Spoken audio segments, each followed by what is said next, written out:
Hi future doctors. ഇപ്പം എൻ്റെ മക്കളെ കുഴപ്പിക്കുന്ന ഏറ്റവും വലിയ പ്രശ്നം എന്താണ്? നിങ്ങളുടെ നീറ്റിലെ സ്കോർ ഇത്രയായിപ്പോയി എന്നുള്ളതാണോ? അതോ ഞാൻ ഇനി ഒരു വർഷം ഇതിനു വേണ്ടി ചിലവഴിക്കണോ? എനിക്ക് ഇത്രയൊക്കെ സ്കോർ വരുന്നുണ്ട്, അപ്പം ഞാൻ ഡ്രോപ്പ് ചെയ്യണോ വേണ്ടയോ? Should I drop or not? ഒരു തീരുമാനത്തിൽ എത്താൻ പറ്റുന്നില്ല അല്ലേ? കുറച്ച് പേരെങ്കിലുമൊക്കെ തീരുമാനം എടുത്ത് കാണും, ഞാൻ എന്താണെങ്കിലും ഒരു വർഷം കൂടി നീറ്റ് പ്രിപ്പറേഷന് വേണ്ടി ചിലവഴിക്കുകയാണ്. കുറേ പേര് പല കാര്യങ്ങൾ കൊണ്ട് ഒന്നും ഫിഗർ ഔട്ട് ചെയ്യാൻ പറ്റാതെ നിങ്ങൾ വിഷമിച്ചിരിക്കുകയാണ്. അപ്പോൾ നിങ്ങളോട് കുറച്ച് കാര്യങ്ങൾ പറഞ്ഞു തരാനാണ്, നിങ്ങളെ ഒരു തീരുമാനത്തിലേക്ക് എത്തിക്കാനായിട്ട് ഹെൽപ്പ് ചെയ്യുന്ന കുറച്ച് കാര്യങ്ങൾ പറഞ്ഞു തരാനാണ് മാം വന്നത്. അപ്പോൾ നിങ്ങൾ ആദ്യം ഇതിൽ ഏത് കാറ്റഗറിയിലുള്ള ആളാണെന്ന് ഒന്ന് ഐഡന്റിഫൈ ചെയ്യുക. ഒന്നാമത്തെ കാറ്റഗറി, പ്ലസ് ടു കഴിഞ്ഞ് വെറുതെ ഒരു എക്സ്പീരിയൻസിന് വേണ്ടി നീറ്റ് എക്സാം എഴുതി നോക്കിയ ഒരാളാണോ നിങ്ങൾ? അങ്ങനെയാണെങ്കിൽ, അതായത് ജസ്റ്റ് ഫസ്റ്റ് ടൈം റൈറ്റർ അല്ലേ, നീറ്റ് എക്സാം എന്താണെന്നൊന്നും അറിയില്ലായിരുന്നു, നിങ്ങൾ നിങ്ങളുടെ പ്ലസ് വൺ പ്ലസ് ടു സമയത്ത് ഇങ്ങനെ കേട്ടു നീറ്റ് JEE പോലുള്ള കോമ്പറ്റേറ്റീവ് എക്സാംസ് ഒക്കെ ഉണ്ട്, ഇത് എഴുതിയിട്ടുണ്ടെങ്കിൽ നിങ്ങൾക്ക് ഗവൺമെൻറ് മെഡിക്കൽ സീറ്റ് കിട്ടും, നല്ല രീതിയിൽ ക്ലിയർ ചെയ്തിട്ടുണ്ടെങ്കിൽ, അങ്ങനെ കുറച്ചൊരു ഐഡിയ ഉണ്ടായിരുന്നു. അപ്പോൾ എക്സാമിനെ കുറിച്ച് അറിയാൻ വേണ്ടി ജസ്റ്റ് ഒന്ന് എഴുതി നോക്കി. ഞാൻ നീറ്റ് എക്സാം പ്രിപ്പറേഷൻ്റെ സമയത്ത് ഒരുപാട് വീഡിയോസ് നമ്മുടെ യൂട്യൂബ് ചാനലിൽ ഇട്ടിരുന്നു. അപ്പോഴൊക്കെ അതിൽ കുറേ കമൻറ്റ്സ് വന്നതിൽ കുട്ടികളിട്ട കമൻറ്റാണ്, മാം ഇതൊന്നും എനിക്കറിയില്ല മാം, ഞാൻ ജസ്റ്റ് ഒരു എക്സ്പീരിയൻസിന് വേണ്ടി എഴുതി നോക്കുന്ന ആളാണെന്നുള്ളത്. അങ്ങനെയുള്ള ഒരാളാണെങ്കിൽ നിങ്ങൾ എക്സാം എഴുതി നോക്കിയപ്പോൾ നിങ്ങൾക്ക് എന്താണ് തോന്നിയത്? നിങ്ങൾക്ക് തോന്നിയോ NEET is not my cup of tea, കാരണം എന്നെക്കൊണ്ട് പറ്റില്ല, ഒന്നാമത് ഇങ്ങനെയുള്ള ഒബ്ജക്റ്റീവ് പേപ്പേഴ്സ് ഒന്നും ക്ലിയർ ചെയ്യാൻ എനിക്കറിയില്ല, ആൻഡ് ഇത്രയും സമയം ഒരു എക്സാമിന് വേണ്ടി പ്രിപ്പറേഷന് വേണ്ടി ചിലവഴിക്കാൻ എനിക്ക് താല്പര്യമില്ല, എനിക്ക് എന്തെങ്കിലുമൊക്കെ ഷോർട്ട് കട്ട്സ് മതി, ഏതെങ്കിലും ചെറിയൊരു കോഴ്സ് പഠിച്ച് എങ്കിലും പെട്ടെന്ന് സെറ്റായാൽ മതി. പിന്നെ അങ്ങനെയുള്ള ഒരാളാണോ നിങ്ങൾ? അത് നിങ്ങൾ ആലോചിക്കുക. അല്ലെങ്കിൽ നീറ്റ് എക്സാം എഴുതിയപ്പോൾ നിങ്ങൾക്ക് തോന്നി, ഓ കുഴപ്പമില്ലല്ലോ, എനിക്ക് എന്തൊക്കെയോ ചെയ്യാനൊക്കെ പറ്റുന്നുണ്ട്, പക്ഷെ എനിക്ക് കുറച്ചൊരു നല്ലൊരു ഗൈഡൻസും കുറച്ചും കൂടി നല്ലപോലെ ഇതിനു വേണ്ടി ഡെഡിക്കേറ്റ് ചെയ്ത് ഞാൻ പഠിച്ചിട്ടുണ്ടെങ്കിൽ ഡെഫിനറ്റ് ആയിട്ടും അടുത്ത വർഷം എനിക്ക് നല്ല സ്കോർ കിട്ടും. അതായത് ഇപ്പോൾ എഴുതിയിട്ട് നിങ്ങൾക്ക് ചിലപ്പോൾ സ്കോർ 150 200 250 ഒക്കെ വരെ വരുന്നവരുണ്ടാകും അല്ലേ? അപ്പോൾ നിങ്ങൾ വിചാരിക്കും ഇത്രയും ചെറിയ സ്കോറല്ലേ ഉള്ളൂ, ഇത് ഞാനെങ്ങനെ 650 680 ഒക്കെ എത്തും അല്ലേ, അല്ലെങ്കിൽ 700 മുകളിലൊക്കെ എത്തും? അതൊന്നും ഒരു വിഷയമല്ല. നിങ്ങൾക്ക് എക്സാം എഴുതിയപ്പോൾ എന്തെങ്കിലുമൊക്കെ ഒരു സ്പാർക്ക് തോന്നിയോ? എന്നെക്കൊണ്ട് ഇത് ട്രൈ ചെയ്തിട്ടുണ്ടെങ്കിൽ എനിക്കിത് കിട്ടും എന്ന് നിങ്ങൾക്ക് തോന്നിയിട്ടുണ്ടെങ്കിൽ definitely you must take this up. അല്ലെങ്കിൽ this is not my cup of tea, എനിക്ക് പറ്റില്ല ഇങ്ങനെയൊന്നും, ഇതുപോലൊന്നും പഠിക്കാൻ, പ്ലസ് ടു വരെ തന്നെ വളരെ കഷ്ടപ്പെട്ടാണ് പഠിച്ചത്, ഇനി അങ്ങോട്ട് എനിക്ക് ഒട്ടും പഠിക്കാൻ താല്പര്യമില്ല, ഇതിനു വേണ്ടി ഇനി സമയം ചിലവഴിക്കാൻ താല്പര്യമില്ല, കാരണം അതേ സിലബസ് തന്നെയല്ലേ നമ്മൾ വീണ്ടും പഠിക്കാൻ വേണ്ടി പോകുന്നത്. അങ്ങനെയുള്ളവരാണെങ്കിൽ you should look for other options okay? ഓക്കെ, അപ്പോൾ അത് ഒന്നാമത്തെ ഗ്രൂപ്പ്. ഇനി രണ്ടാമത്തെ ഒരു ഗ്രൂപ്പ് എന്ന് പറയുന്നത് ഓൾറെഡി ഈ പ്ലസ് വൺ പ്ലസ് ടുവിനോടൊപ്പം തന്നെ ഇതിനു വേണ്ടി പഠിച്ചവരാണ്. നമ്മുടെ ഇൻ്റഗ്രേറ്റഡ് സ്കൂൾസിലെ മക്കളൊക്കെ ഇങ്ങനെ പഠിച്ചിരുന്നു, അപ്പോൾ അവരൊരുപാട് നല്ല സ്കോറൊക്കെ ആയി ഒരുവിധം സെറ്റായിട്ടുണ്ട്.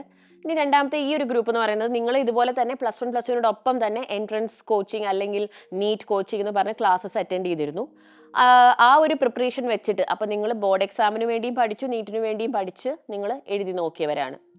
അപ്പോൾ നിങ്ങൾക്ക് എഴുതി നോക്കിയപ്പോൾ തോന്നി ഒരുവിധം നല്ല സ്കോറിൽ നിങ്ങൾ എത്തി നിൽക്കും തോന്നുന്നുണ്ടെങ്കിൽ ഡെഫിനറ്റ്ലി നിങ്ങൾക്ക് കൗൺസിലിങ്ങിന് അപ്ലൈ ചെയ്യാം. അതല്ല, ഞാൻ ഈ 2 വർഷം പരിശ്രമിച്ചു, എന്നാലും കുറച്ചും കൂടെയൊക്കെ എനിക്ക് ഡെഡിക്കേറ്റ് ചെയ്യായിരുന്നു, ഓൾറെഡി എനിക്ക് കുറച്ചൊക്കെ സിലബസ് അറിയാം, കാരണം ഞാൻ എൻട്രൻസ് ഓറിയൻറ്റഡ് ആയിട്ട് ക്വസ്റ്റ്യൻസ് ഒക്കെ ചെയ്ത് ഞാൻ പഠിച്ചിട്ടുണ്ട്, സോ ഇനി ഡെഡിക്കേറ്റഡ് ആയിട്ട് കുറച്ച് സമയവും കൂടി ഇതിനു വേണ്ടി ചിലവഴിച്ചാൽ ഡെഫിനറ്റ് ആയിട്ടും എനിക്ക് അടിപൊളി സ്കോറിൽ എത്തിച്ചേരാനുള്ള മക്കളാണെങ്കിൽ നിങ്ങൾക്ക് വീണ്ടും ഒന്നും കൂടി നീറ്റ് എക്സാമിന് വേണ്ടി ട്രൈ ചെയ്യാം. ഇത് നമ്മുടെ രണ്ടാമത്തെ ഗ്രൂപ്പ്. ഇനിയുള്ള ഗ്രൂപ്പാണ് നമ്മുടെ മൂന്നാമത്തെ ഗ്രൂപ്പ്. അതായത് ഒരു വർഷം നിങ്ങൾ നീറ്റ് പ്രിപ്പറേഷന് വേണ്ടി ചിലവഴിച്ചു, നല്ലപോലെ നിങ്ങൾ ഹാർഡ് വർക്ക് ചെയ്തു, ഇത് നിങ്ങൾ എക്സാം എഴുതി നോക്കി, നമ്മുടെ റിപ്പീറ്റേഴ്സ് അല്ലേ? അപ്പം നിങ്ങൾ പ്ലസ് ടു കഴിഞ്ഞ് എക്സാം എഴുതി, അതിനുശേഷം നിങ്ങൾ ഒരു വർഷം ഡെഡിക്കേറ്റ് ചെയ്ത് പഠിച്ചു, നിങ്ങൾ ക്ലാസ്സസ് അറ്റൻഡ് ചെയ്തു, ഓൺലൈനോ ഓഫ്ലൈനോ എങ്ങനെയെങ്കിലുമൊക്കെ നിങ്ങൾ പഠിച്ചു, ആൻഡ് നിങ്ങൾ ഒരുപാട് മോക്ക് എക്സാമുകൾ എഴുതി, നല്ല രീതിയിൽ നിങ്ങൾ റിവിഷനൊക്കെ ചെയ്ത് എക്സാം എഴുതാൻ പോയി. എഴുതി കഴിഞ്ഞപ്പോൾ നിങ്ങൾക്ക് ഒരു മോഡറേറ്റ് സ്കോറാണ് വരുന്നത്. അത് വെച്ച് നിങ്ങൾ ഏത് കോട്ടയിലാണോ ഉള്ളത്, റിസർവേഷൻ ആണോ ജനറൽ ആണോ, അത് വെച്ച് നിങ്ങൾക്കൊരു സ്കോർ വരുന്നുണ്ട്. അത് വെച്ചിട്ട് നോക്കുമ്പം ഓൾ ഇന്ത്യ കോട്ടയിൽ അപ്ലൈ ചെയ്താൽ ചിലപ്പം എനിക്കൊരു സീറ്റ് കിട്ടാൻ സാധ്യതയുണ്ട്. അങ്ങനെയുള്ള മക്കളാണെങ്കിൽ definitely you should wait for counselling. Okay, നിങ്ങളുടെ സ്കോർ വെച്ചിട്ട്, അതായത് നമുക്കിപ്പം ഒരുപാട് ഇൻഫർമേഷൻസ് നമ്മൾ തന്നെ ഇപ്പോൾ തന്നിട്ടുണ്ട്, നിങ്ങളുടെ കട്ട് ഓഫ് എത്രയായിരിക്കും ഏകദേശം, അതുപോലെ തന്നെ സേഫ് സ്കോർ എത്രയാണെന്നൊക്കെ. അപ്പോൾ അതൊക്കെ വെച്ച് നോക്കിയിട്ട് നിങ്ങൾക്കൊരു ഓൾ ഇന്ത്യ കോട്ടയിലൊക്കെ കൊടുത്തിട്ടുണ്ടെങ്കിൽ, അല്ലെങ്കിൽ സ്റ്റേറ്റ് കോട്ടയിലാണെങ്കിൽ നിങ്ങൾക്കൊരു സീറ്റ് കിട്ടും. 3 റൗണ്ട് ഒക്കെ ആകുമ്പോഴേക്കും, ഫൈനൽ റൗണ്ട് ഓഫ് കൗൺസിലിംഗ് കഴിയുമ്പോഴേക്കും നിങ്ങൾക്കൊരു സീറ്റ് കിട്ടും എന്നൊരു പ്രതീക്ഷ നിങ്ങൾക്ക് ഉണ്ടെങ്കിൽ ഡെഫിനറ്റ്ലി നിങ്ങൾ കൗൺസിലിങ്ങിന് അപ്ലൈ ചെയ്യുക. ഓക്കെ, ഇനി അതല്ലാത്തവരാണെങ്കിൽ ഞാൻ പഠിച്ചതിൽ എന്തോ ഒരു കുറവുണ്ടായിരുന്നു, ഞാൻ നല്ലപോലെ തന്നെയാണ് പഠിച്ചത്, പക്ഷേ എൻ്റെ പ്രിപ്പറേഷൻ എവിടേക്കോ പാളിപ്പോയി, ഇടയ്ക്ക് അസുഖം വന്നു, ഒരു ഗ്യാപ്പ് എടുക്കേണ്ടി വന്നു, അല്ലെങ്കിൽ എനിക്ക് ഭയങ്കര പ്രഷറായിരുന്നു, അപ്പോൾ ആ പ്രഷർ കൊണ്ട്, അല്ലെങ്കിൽ ഞാൻ ചൂസ് ചെയ്ത സ്റ്റഡി മെത്തേഡ് ശരിയായില്ല, ഓഫ്ലൈനോ ഓൺലൈനോ അല്ലെങ്കിൽ ഹൈബ്രിഡോ, മക്കൾക്ക് കംഫർട്ടബിൾ ആയിട്ടുള്ള സ്റ്റഡി മെത്തേഡ് അല്ലായിരുന്നു മക്കൾ സെലക്ട് ചെയ്തത്, അല്ലെങ്കിൽ സ്റ്റഡി മെറ്റീരിയൽസ് ശരിയായില്ല, എന്തൊക്കെ നിങ്ങളുടെ ഇഷ്യൂ എന്താണെങ്കിലും അത് ഐഡൻറ്റിഫൈ ചെയ്ത് അതിൽ വർക്ക് ചെയ്യാൻ നിങ്ങൾ റെഡി ആണെങ്കിൽ you should once again dedicated another year. അതായത് അത്രയ്ക്കും നിങ്ങൾക്ക് നീറ്റ് തന്നെ വേണം, നിങ്ങൾക്ക് മെഡിക്കൽ പ്രൊഫഷനിൽ തന്നെയാണ് നിങ്ങൾ സെറ്റിൽ ചെയ്യാൻ ആഗ്രഹിക്കുന്നതെങ്കിൽ ഡെഫിനറ്റ്ലി നിങ്ങൾ അതിനു വേണ്ടി വർക്ക് ചെയ്യുക. എപ്പോഴും ഓർക്കുക മക്കളെ, in life you get what you work for, not what you wish for. ഇങ്ങനെ ഇരുന്ന് ആഗ്രഹിച്ചത് കൊണ്ട് മാത്രം കാര്യമില്ലല്ലോ, അല്ലേ? എനിക്ക് പൈലറ്റ് ആവണം, അല്ലെങ്കിൽ എനിക്ക് ഡോക്ടർ ആവണം, നമ്മൾ ഇരുന്നിങ്ങനെ സ്വപ്നം മാത്രം കണ്ടിട്ട് കാര്യമല്ലോ, നമ്മൾ അതിനു വേണ്ടി കുറച്ച് വർക്ക് ചെയ്യാൻ കൂടി വേണ്ടേ, ഹാർഡ് വർക്കും കൂടി ചെയ്യണ്ടേ. So start working for it. അപ്പോൾ നിങ്ങൾക്ക് എന്താണോ, എവിടെയാണോ തെറ്റിപ്പോയത്, എന്താണോ നിങ്ങൾക്ക് പിഴവ് പറ്റിയത്, അത് ഐഡൻറ്റിഫൈ ചെയ്തിട്ട് നമ്മൾ അതിനെ റെക്ടിഫൈ ചെയ്യാൻ വേണ്ടിയിട്ട് നമുക്കിനി വർക്ക് ചെയ്യാം. ഓക്കെ, അപ്പോൾ അതാണ് എൻ്റെ റിപ്പീറ്റേഴ്സിനോട് എനിക്ക് പറയാനുള്ളത്. പക്ഷേ എന്തൊക്കെയാണെങ്കിലും റിപ്പീറ്റേഴ്സിനോട് പറയാനുള്ള ഒരു കാര്യം, നിങ്ങൾ ഓൾറെഡി ചെയ്ത ഹാർഡ് വർക്ക് ഒരിക്കലും വേസ്റ്റ് ആവില്ല മക്കളെ. നിങ്ങൾ പഠിച്ച കോൺസെപ്റ്റ്സോ ചെയ്ത ക്വസ്റ്റ്യൻസോ നിങ്ങൾക്ക് കിട്ടിയ മാർക്കോ ഒരിക്കലും വേസ്റ്റ് ആവാൻ വേണ്ടി പോകുന്നില്ല. ഓക്കെ, ഇനി നാലാമത്തെ ഗ്രൂപ്പാണ് നമ്മുടെ റിപ്പീറ്റേഴ്സ്, അല്ലെ, നമ്മുടെ ഫീനിക്സ് ഗ്രൂപ്പിലേക്ക് മക്കൾ, അതായത് ഓൾറെഡി ഇപ്പോൾ സെക്കൻഡ് ഇയറോ തേർഡ് ഇയറോ ഒക്കെ ആയിട്ട് റിപ്പീറ്റ് ചെയ്യുന്ന മക്കൾ. ഓക്കെ, അപ്പോൾ നിങ്ങളിപ്പോൾ രണ്ടാമത്തെ പ്രാവശ്യവും മൂന്നാമത്തെ പ്രാവശ്യവും ഒക്കെ നീറ്റ് എഴുതിയവരാവാം, എന്നിട്ടും നിങ്ങൾക്കൊരു സാറ്റിസ്ഫൈയിങ് സ്കോർ കിട്ടിയിട്ടുണ്ടെങ്കിൽ വെരി ഗുഡ്, നിങ്ങൾ ഡെഫിനറ്റ് ആയിട്ടും കൗൺസിലിങ്ങിന് കൊടുക്കുക കേട്ടോ, അപ്ലൈ ചെയ്ത് നോക്കുക. ഇനി അതല്ല, നിങ്ങൾ സാറ്റിസ്ഫൈഡ് അല്ലെങ്കിൽ, നിങ്ങൾ ഒരു രീതിയിലും നിങ്ങളുടെ വിഷിൽ, നിങ്ങളുടെ ഡ്രീമിൽ, നിങ്ങളുടെ ഗോളിനെ നിങ്ങൾ കോംപ്രമൈസ് ചെയ്യാൻ റെഡിയല്ല. That is why you are here today. Okay, you are not a loser. നിങ്ങളുടെ ചുറ്റുമുള്ള സൊസൈറ്റി നിങ്ങളെ ഒരു ലൂസറായിട്ടായിരിക്കും ചിലപ്പോൾ കാണുന്നത്. വെറുതെ എന്തിനാണ് ഈ ഒരു പരീക്ഷയ്ക്ക് വേണ്ടി, വേറെ എന്തൊക്കെ കോഴ്സ് ഉണ്ട്, എന്തൊക്കെ എടുത്ത് പഠിക്കാം, എത്ര പെട്ടെന്ന് ലൈഫിൽ സെറ്റ് ആവാം, അബ്രോഡ് പോയി പഠിച്ചൂടെ, പുറത്ത് വിദേശത്ത് പോയിക്കൂടെ, ഏതൊക്കെ ചെറിയ ചെറിയ കോഴ്സുകൾ പഠിച്ച് ലൈഫിൽ പെട്ടെന്ന് സെറ്റ് ആയിക്കൂടെ. അല്ല, എനിക്ക് എൻ്റെ നാട്ടിൽ തന്നെ പഠിക്കണം, എനിക്ക് ഈ നാട്ടിൽ തന്നെ പഠിച്ച് ഇവിടുത്തെ ഡോക്ടർ ആവണം എന്ന് ഭയങ്കരമായിട്ട് ആഗ്രഹിക്കുന്ന മക്കളാണ് നിങ്ങൾ, അല്ലേ? അപ്പോൾ you are very very serious about your goal. So you are not a loser. You are somebody who so adamant, who so focused.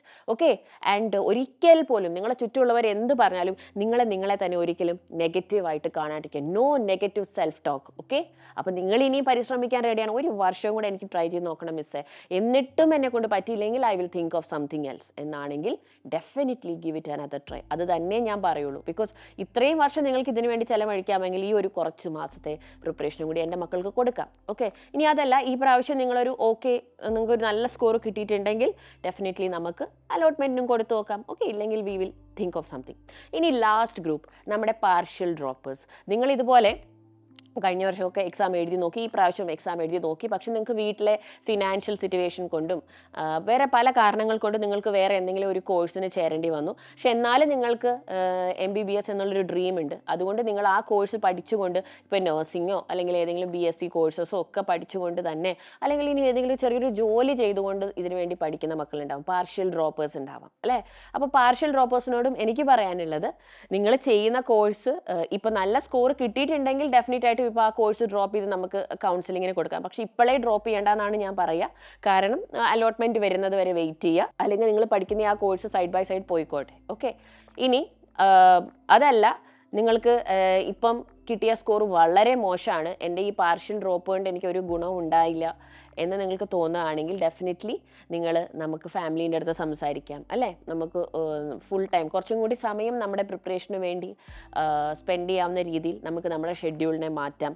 അപ്പോൾ അത് എന്താണ്, ആ ഒരു മാറ്റം, എന്ത് മാറ്റം നമുക്ക് വരുത്താൻ പറ്റുന്നുള്ളതിനെക്കുറിച്ച് നമുക്ക് ആലോചിക്കാം. അപ്പോൾ മക്കൾക്ക് ഇപ്പോൾ ഒരു ഐഡിയ കിട്ടിയില്ലേ? ഈ 5 ഗ്രൂപ്പിൽ ഏത് ഗ്രൂപ്പിലുള്ള ആളാണ് നിങ്ങൾ? ഇതൊന്ന് കമൻറ്റ് ബോക്സിൽ മിസ്സിനോട് പറയാം മക്കൾ പറയാം. ഓക്കെ, എന്നിട്ട് റൈറ്റ് ഇറ്റ് ഡൗൺ, കമൻറ്റ് ബോക്സിൽ എഴുതിയാൽ മതി, മിസ്സ് നോക്കിക്കോളാം. Okay, why NEET, why not NEET എഴുതി വെക്കുക. ഓക്കെ, ഞാൻ ഇന്ന ആളാണ് ma'am, this is my name, and ഞാൻ ഒരു പാർഷ്യൽ ഡ്രോപ്പറാണ്, അല്ലെങ്കിൽ ഫസ്റ്റ് ടൈം റിപ്പീറ്ററാണ്, സെക്കൻഡ് ഇയർ റിപ്പീറ്ററാണ്, ഞാൻ ഏത് ഗ്രൂപ്പാണ്, ആൻഡ് എനിക്ക് എന്തുകൊണ്ടാണ് നീറ്റ് ക്ലിയർ ചെയ്യേണ്ടത്, why NEET and why not NEET. അത് എഴുതുമ്പോൾ തന്നെ മക്കൾക്ക് മനസ്സിലാവും how much you want it. Genuine ആയിട്ടുള്ള റീസൺസ് എഴുതി വെക്കുക. ഇത് ഞാൻ കഴിഞ്ഞ വർഷങ്ങളിൽ നിങ്ങളോട് വന്ന് പറഞ്ഞ കാര്യമാണ്. നിങ്ങൾ തീരുമാനമെടുത്ത് ഇപ്പോൾ വളരെ സക്സസ്ഫുൾ ആയിട്ട് അവരുടെ മെഡിക്കൽ കോളേജിലേക്ക് പോകാൻ നിൽക്കുന്നവരുണ്ട്, അല്ലേ? അല്ലെങ്കിൽ മറ്റു ഡിസിഷൻ, അപ്പം ഡിസിഷൻ മാറ്റിയത് ആ ഡിസിഷൻ റിഗ്രറ്റ് ചെയ്യാതെ ഇപ്പോഴും നിൽക്കുന്ന മക്കളുണ്ട്. അതുകൊണ്ടാണ് ഞാൻ പറയുന്നത്, ജെന്യുവിനായിട്ട് ഫ്രം യുവർ ഹാർട്ട്, വേറെ ആരും പറയുന്നത് നിങ്ങൾ കേൾക്കണ്ട. Okay, end of the day നിങ്ങളാണ് പഠിക്കാൻ വേണ്ടി പോകുന്നത്, നിങ്ങളാണ് പരീക്ഷ എഴുതാൻ വേണ്ടി പോകുന്നത്. ഓക്കെ, അപ്പോൾ പാരൻസിനും നിങ്ങളുടെ ചുറ്റുമുള്ള ഞങ്ങളുടെ ടീച്ചേഴ്സിനും എല്ലാവർക്കും നിങ്ങളെ സപ്പോർട്ട് ചെയ്ത് തരാൻ, നിങ്ങൾക്ക് വേണ്ട നേർച്ചറിങ് തരാൻ ഞങ്ങൾക്ക് പറ്റും. പക്ഷെ പഠിക്കാൻ പോകുന്നത് നിങ്ങളാണ്. So you take a call, write down why NEET. എന്തുകൊണ്ട് ഞാൻ നീറ്റ് എക്സാം ക്ലിയർ ചെയ്യണം? എനിക്ക് ഡോക്ടർ ആവാനാണോ ശരിക്കും ഇഷ്ടം? അതോ എല്ലാവരും പറയുന്നത് കേട്ട് ഞാൻ പോകുന്നതാണോ? അതോ എനിക്ക് ശരിക്കും ബയോളജി ഇഷ്ടമാണോ? എനിക്ക് സബ്ജക്റ്റ് ഇഷ്ടമുള്ളത് കൊണ്ടാണോ? Y not NEET? നീറ്റ് എന്തുകൊണ്ട്? എനിക്ക് വേറെ ഓപ്ഷൻസ് ഉണ്ട്. എനിക്ക് ഈ ഫീൽഡിലേക്ക് പോകാനാണ് എനിക്കിഷ്ടം. എനിക്ക് ലിറ്ററേച്ചർ പഠിക്കാനാണ് ഇഷ്ടം. എന്നെ എല്ലാവരും ഫോഴ്സ് ചെയ്ത് കൊണ്ടുവന്നിരിക്കുന്നതാണ്. Write it down.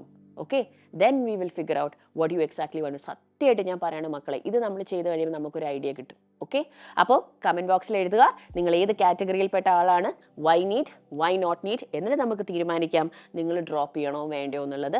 അപ്പോൾ ഇതൊന്ന് ട്രൈ ചെയ്ത് നോക്കുക, എന്നിട്ട് നല്ല വൈസ് ആയിട്ടുള്ള ഒരു ഡിസിഷൻ എടുക്കുക. നമ്മൾ സ്ട്രെസ്സിലിരിക്കുമ്പോഴും നമ്മൾ ടെൻഷനിലിരിക്കുമ്പോഴും നമ്മൾ കൺഫ്യൂഷനിലിരിക്കുമ്പോഴും നമ്മുടെ മനസ്സിലുള്ള ആൻസർ മിക്കവാറും നോ എന്നായിരിക്കും വരിക.